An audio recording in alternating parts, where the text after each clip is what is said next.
Magandang hapon po sa inyong lahat. Kami po ay patuloy na magbibigay ng informasyon Apa, dahil sa yun ang aming mission and vision na ang aming YouTube channel ay gagamitin para magbibigay ng informasyon na katulad ng pag ikaw ay namatayan, may pampalibing. Pag ikaw nagkasakit, mayroon kang malalapitan sa pamagitan ng tulong namin. opo, At sa pag ikaw ay maglakad ng SSS pension, ng disability, opo, pag ikaw ay may sakit at ilalapit mo sa DSWD opo, kung ano mga requirements na kailangan. tama, Kaya kung kayo ay at magiging sa lupa opo, at pag ikaw nangutang opo. at kapag ikaw nag-apply papunta sa ibang bansa, Ayo, very ayan good. po. So, yun po, marami po kami pwedeng maitulong. Maging sa pag ikaw ay magpa-file ng annulment, Opo, meron po akong maitulong dyan. Pag ikaw ay lalapit, paano magpagawa ng judicial affidavit, opo, pag sinabing judicial, yun yung maglakad ka ng mga papilis, maghati-hati ng mga lupa. opo, Yan, ganun. Judicial settlement of affidavit. Okay, so ngayon ang aming topic ngayon sa mga nabanggit ko, meron kaming specific na segment na ang aming topic ay binigay ni Brother Tony Lagoren, ang Republic Act 8371. 8371 known as Indigenous Indigenous People Republic Act. Republic Act. Ito po ang gamit ng Sino madalas Maharlika gumagamit to? Tribal Kingdom. Sa atin dapat, dahil bago tayo naging Pilipino, ay Maharlika na po tayo. Ang ibig sabihin kasi ng Maharlika, lahing hinirang, mga royal priesthood, mga royal blood.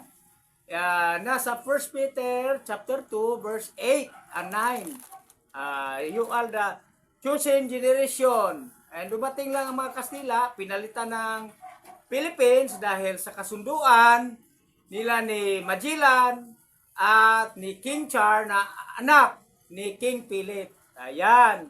Kaya sa ating pagpaliwanag ngayon, para sa kapaginabangan ng most of the Maharlika Tribal Kingdom, 110 tribes, ay binabati ko yung mga nakakataas sa atin mula kay attorney, kay dato, kay hari, sa mga hari at mga queen, at sa aking mga kasamahang mga council ng Maharlika Tribal Kingdom ay magpakatatag po tayo dahil pangako ng Diyos dito sa atin na tayo ay mga lahing hinirang. Tayo bilang mga lahing hinirang, hindi tayo dapat na aapihin. Dapat irespeto tayo sa mga batas dahil bago pa dumating ang pagparehistro ng bansang Pilipinas na kung saan nakarehistro sa ibang bansa, expired na po sila. At ang ating batas na dapat na ipairal ngayon ay walang expiration po ito. Yung Republic Act 8371 April Law.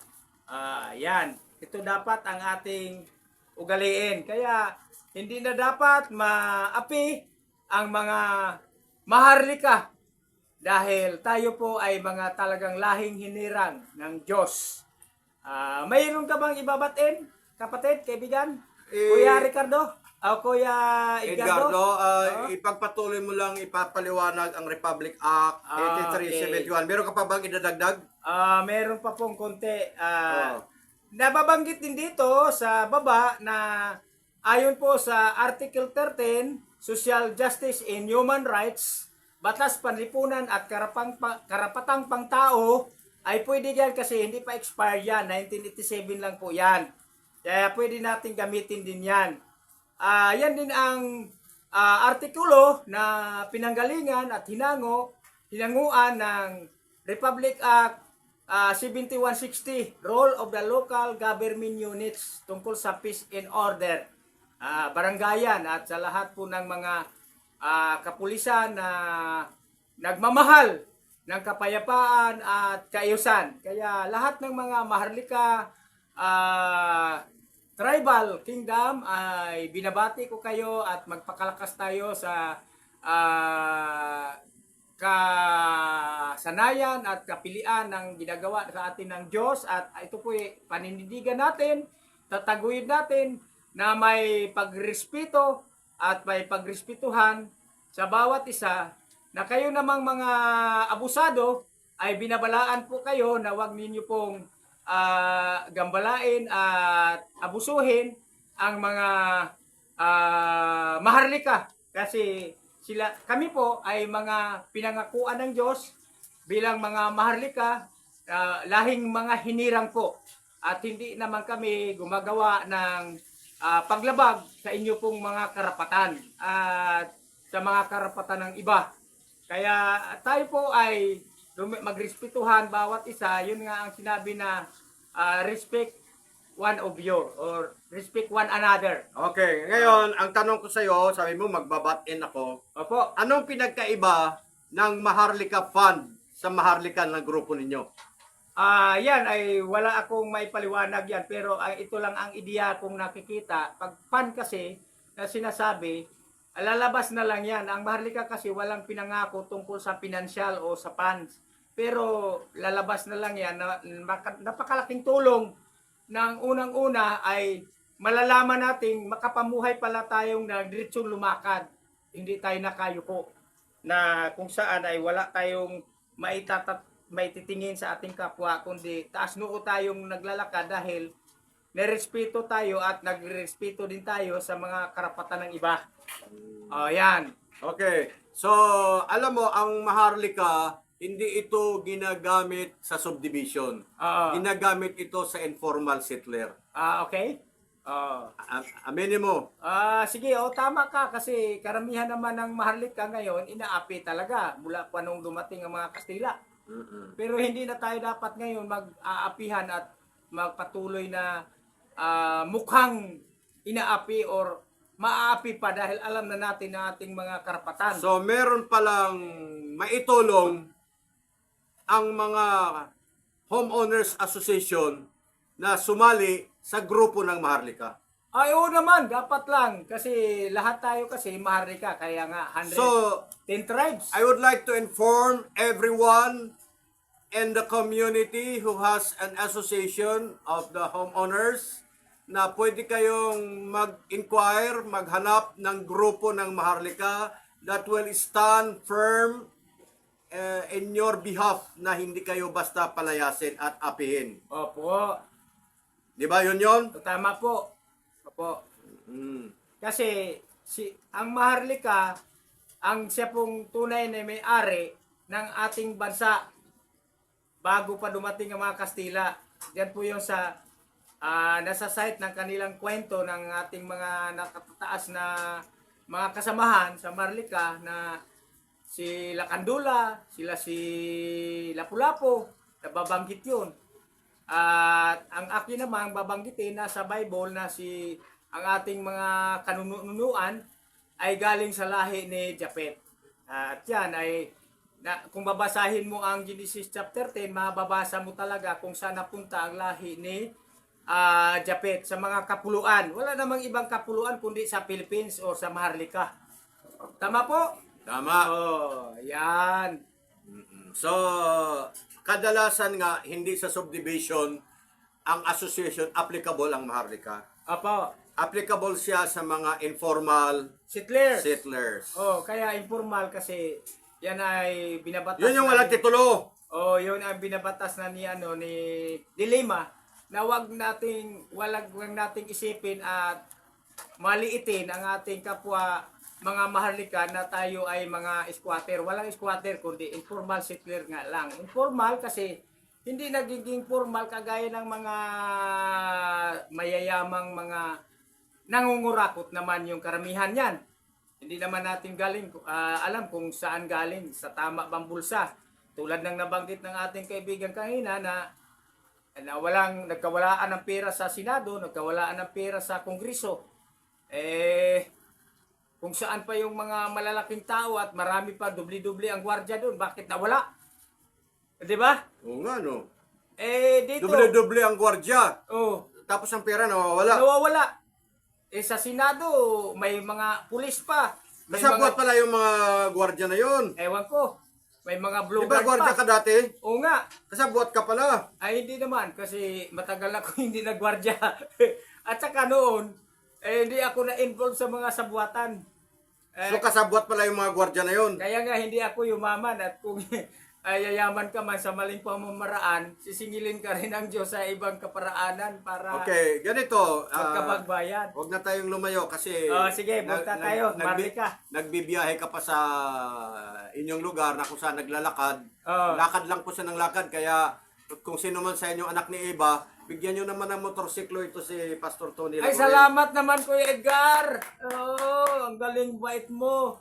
Talagang Ako nanalangin talaga? ka rin, nanalangin ka rin sa panalangin ko pala. Opo. Eh, yan ang ibig ko sabihin. Nabanggit niya sa Maharlika, mangyari baka abangan siya dyan sa Para sumakay. Wala Hindi. naman ako masakyan. abangan siya ng mga taong developer dyan sa lugar niya. Ay wala kasi ganito yon eh. Ang nagtatangka sa aking patayin ako, sila ang pinatay ni Lord. Marami nang nangyari yan. Kaya yung nung ako'y gwardiya officer pa eh, yung nagtutok-tutok sa akin ng baril, si Marcelo Ordonio eh, pinatay ng Diyos eh. Sinaksak na wala siyang kalaban-laban tuloy. Yung baril niya hindi nagamit doon sa kanilang mga kapitbahay sa Balara. Ay yung mga nagtatangka sa aking paslangin ako diyan sa bundok sa amin. Sila ang unang namatay. Sila ang pinatay ni Lord. Okay. Oh, yung mga mayayaman na nasa kabilang buhay na. Sige, bale, pasensya na. Mag-batin lang ako. So, kailangan ninyong umanib sa gawain ng mabuti, Opo. ng maharlika, lalo na kapag kayo ay nasa informal settler community. Opo. Tama po. Sus, kulang man yung paliwanag mo. Very good talaga si brother. Ang galing pong paliwanag. Pwede ka sa public speech. Public speech ka ngayon. Public speaking. That public speaking eh. So, ayan po, no? Tulungan natin at kung sino man sa inyo ang nakikinig ngayon at nasubaybayan ninyo ang aming YouTube channel, ibahagi ninyo sa inyong mga kamag-anakan, sa inyong kapatiran, na kapag kayo ay belongs to the informal settler, meron kayong malalapitan na maharlika. Maharlika, tama po yun. At ito ay pwede mong i-google. May opisina na po dyan sa... Ano pangalan ng Kay maharlika? Haring Ki. Kay Hari na si Ri. Oh, nagbabanggit ng hari pa pala yan. Oh, may mga hari po kami. At dato. Ako po ay dato. Dato ka. Dato Bupap ako eh. Ordin ako sa Dato Bupap at National Council po ako dyan sa Maharlika. Dyan ang opisina Okay, sa may- ganito. Para ma-guide kayo ni Brother Tony Lagorin, lagay kayo ng comment section sa YouTube channel ko Opo. at ibigay nyo ang inyong information na anong pangalan, anong cellphone number, ang messenger, at ibibigay ko kay Brother Tony Lagorin na para mabigyan kayo ng informasyon kung paano kayo makaanib sa Maharlika para hindi na kayo apihin. Opo. At may dagdag ako, Kuya Sige, Edgar. dagdagan mo na. Every fourth Sunday of the month ay maghapon po doon ang paliwanag hanggang alas 5 ng hapon. Nandoon yung mga pinakamamataas sa aming mga kasamahan na taga Mindanao. Pupunta po sila doon upang mapaliwanagan po ang lahat ng gustong magka-benepisyo din. Kaya umatin po kayo sa darating na Sunday. Yan, mula umaga hanggang alas 5 ng hapon. So, ibig sabihin, kaalib na yung grupo ninyo sa Maharlika. Opo, opo. Ngayon, yung lupa nyo kasi inaagaw ni Salvador de Corazon. Hindi po siya makaagaw dahil pagdating ng araw, sabi ni Attorney Impact, yung kanilang mga pinaghirapan dyan, kung hindi sila tumigil, ay mapasa amin naman yan. Kasi nanalo tayo sa Supreme Court eh. Hindi naman pwedeng baguhin nila Supreme Court decision na yan. Mahirap naman yung talagang magpakamangmang ka na hindi ka naman mangmang at manluloko ka lang para makaloko sa maraming tao. Pero kailangan lumagay lang tayo sa tama. O, di ba? Pag may Supreme Court decision, nilalagay doon, no further pleading will be entertained in any court. Ayon kay Attorney Impact, 8 buwan lang, i-review lang po yon. Pag sinabi ng abogado ninyo na ituloy ang kaso, disbars po siya. Meron akong kakilala, hindi ko alam kung nanonood siya, Oo. kasi binablock niya ako. Oo. Yung sa Masagana, doon sa may papuntang FTI, Opo. dapat lumapit kayo sa Maharlika. Yun nga po. Ang tanong ko dito, meron ba mga counsel? Ibig sabihin, may attorney ba ito? Meron. May mga abogado May yan. attorney pala eh. Oo. O, lumapit na kayo dito, ha? Mismong founder niyan ay abogado yan. Lumapit na kayo Gato dito. yan at saka hari pa. Para magtagal lang kayo, hintayin nyo na lang kung kailan kayo mawala sa mundo, doon pa rin, dyan pa rin kayo natira. Nilapit po tayo. Sa Laguna, mayroon pong main office doon sa buong NCR 4A. Ayan, nasa Laguna. Okay. So maraming salamat. Nakapagbigay na po kami ng information, good information, na kayo pala ay pwedeng lumapit na nakatira sa isang komunidad na informal settler. Maraming salamat sa iyo, Brother Tony Lagurin, sa inyong Salamat good din, information. Kuya Edgar. Opo. At sana pasalamat din po Salamat kayo. din sa inyong nakikinig. Oo, makikinig at ibahagi ninyo sa mga kababayan natin na belong to the informal settler na sumali sa Maharlika, Maharlika. Tribal Kingdom. Opo, yan po. Shalom, ang kapayapaan, kayusan, kasaganaan, at ang katagumpayan ay lagi nating kamtan.